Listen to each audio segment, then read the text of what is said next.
आपको स्पीकर कौमी असम्बली अयाज सादिक साहब की जो मीसाक पार्लियामेंट वाली तजवीज़ है, आप उससे इत्तेफाक करते हैं? क्या वाकई पार्लियामेंट अपनी फंक्शनिंग और बका के लिए अब एक चार्टर की ज़रूरत पार्लियामेंट को पड़ गई है?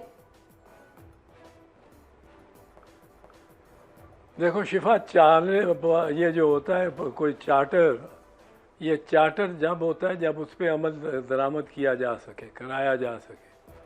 अगर उस पर अमल दरामद ही ना होना हो तो चार्टर बड़े चीज़ से नहीं, छोटी चीज़ से चार्टर रह जाता है। और जो पार्लियामेंट अपने अंदर ऐसी मदाखलत को का रद्द ना ढूंढ सके, कर सके कि वर्दी के बग़ैर और बूटों पर बूट पहने हुए लोग दाखिल हो जाएं पार्लियामेंट में, स्पीकर के बैठे हुए सारी पार्लियामान की बत्तियां बुझा दें और फिर टॉर्चों से ढूंढ के पार्लियामेंट के मेंबरान को गिरफ्तार करके और बिल्डिंग के कोर से, अंदर से उठा के ले जाएं ज़बरदस्ती, और उन सबको जो पार्लियामेंट से अगवा हुए हैं, गिरफ्तार नहीं थे, अगवा हुए हैं, उनको उसी शाम एक जज साहब उनका 8-8 दिन का ये जो है वो दे दे, रिमांड दे दे, रिमांड। तो वो तो उस पार्लियामेंट को तो और उसके स्पीकर को तो शर्मिंदा होना चाहिए उससे पहले कि वो कुछ और करे। और मुझे ये तवक्को ही नहीं थी, सरदार अयाज सादिक से, सरदार है और एक बड़ा मोतबर साहब है, पहले भी स्पीकर रह चुका है, कि वो इस पे कमेटियां बनाता फिरेगा। उसको तो चाहिए था कि वो जो भी लोग, अगर 8 हमारे MNAs या अफराद पार्लियामेंट के एम्प्लॉइज़ उठाए गए हैं, तो कम अज़ कम 16 बंदे तो होंगे, उनको 16 को गिरफ्तार करवा के उनके हवाले करता, बजाय अपने सार्जेंट एट आर्म्स को मुअत्तल करने के। स्पीकर का काम था कि जो दरअंदाजी जिन्होंने की थी उनको गिरफ्तार करवा के करके, और अपने ही बिल्डिंग में एक कमरा बना के जो कि डिटेंशन रूम होता, उसमें कहता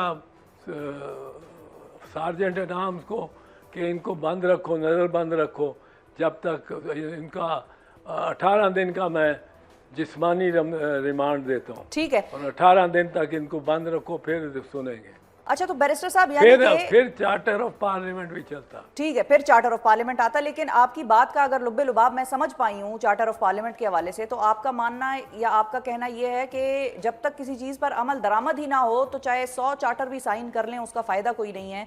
तो मतलब आपको कोई ख़ास उम्मीद नहीं है कि ये चार्टर भी किसी तरीके से कारामद साबित होगा?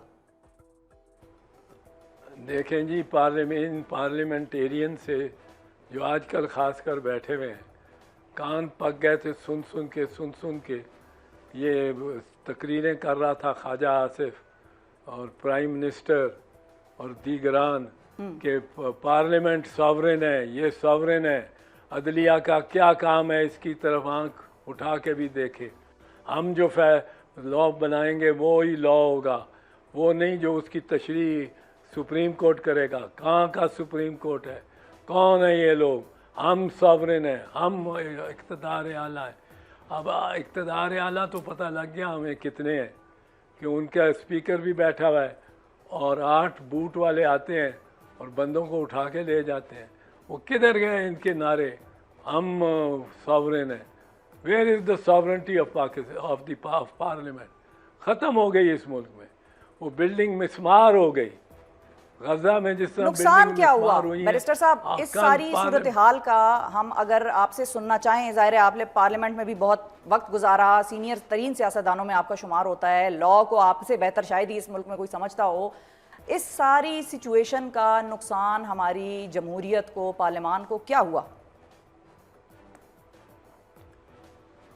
क्या हुआ कि आपकी पार्लियामेंट जो जमहूरियत का नुक्ता अरूज होता है, इंतहा होता है, वो बेवकार हो गई। उसका मजाक बन गया, स्पीकर का मजाक बन गया। लोगों को पता लग गया कि ताकत किन हाथों में है और वो पार्लियामेंट नहीं है, कि पार्लियामेंट बेज़रर है, बेख्तियार है। एक स्पीकर 10 आदमियों को के लिए उनको तहफ़्फ़ुज़ भी नहीं दे सकता अपने मेंबरान को, अपने मेंबर्स को, तो किस काम की पार्लियामेंट है? क्या कानून बनाएगी और किस तरह उसका कानून के नफाज की ज़मानत देगी?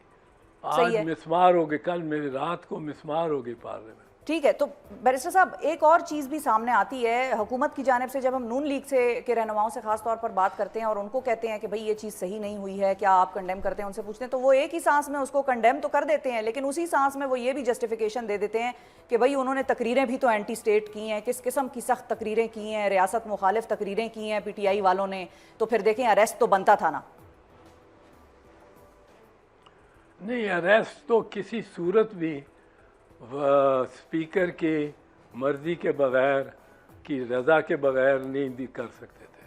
और फिर अरेस्ट करना एक MNA को पार्लियामेंट के प्रेमिसेस के अंदर से, और प्रेमिसेस ही की नहीं, पार्लियामेंट की बिल्डिंग के अंदर से, इतनी दीदा दलेरी तो सोची भी नहीं, सोच के भी से भी बाहर है, सोच ही नहीं सकता था। अब तो लाख बहाने बनाए कि ये तो पता लगा कि ये नून वाले भी इतने बेख्तियार हैं उन इदारों के आगे जिन इदारों को वो सलूट मारते रहते हैं। वो तो एतजाज़ साहब, स्पीकर साहब तो खुद ये कह रहे हैं, वो तो मानते हैं कि मैं बहुत बेबस था, और ये खैर ये लफ्ज़ उनके नहीं थे, उन्होंने ये कहा कि मेरी बहुत बदकिस्मती है कि मेरे दौर में दूसरी मरतबा इस तरह का पार्लियामान के ऊपर जो है वो पार्लियामान की बेतौकीरी हुई और मैं बहुत शर्मिंदा हूँ। उन्होंने तो ये बात कर दी है, वो तो बेबसी का उन्होंने इजहार इन अल्फाज में कर ही दिया। इस पे अब करना क्या चाहिए इन सारी जमातों को? इस पे किस तरह का स्टैंड होना चाहिए? कोई लेना चाहिए या नहीं लेना चाहिए? अब इससे आगे कैसे बढ़ेंगे कि दोबारा ये ना हो?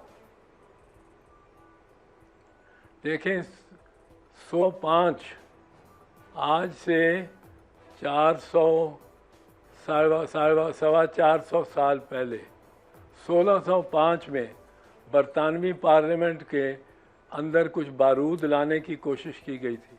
अच्छा, उसको गाय फॉक्स कहते थे। जी जी, गाय फॉक्स नाइट बनाई जाती है अब तो वहाँ पर। के एक गाय फॉक्स नाइट बनाई जाती है, जब आतिशबाजी चलाई जाती है। उसको सजा मिली थी फौरन ही, और फौरन ही इंतहाई सजा दी गई थी। तो पार्लियामेंट को तो इस तरह डिफेंड, एक मुकद्दस तकदीस सबसे ज़्यादा पाकिस्तान में और या किसी भी मुल्क में जहाँ पार्लियामेंट हो वहाँ पार्लियामेंट की होती है।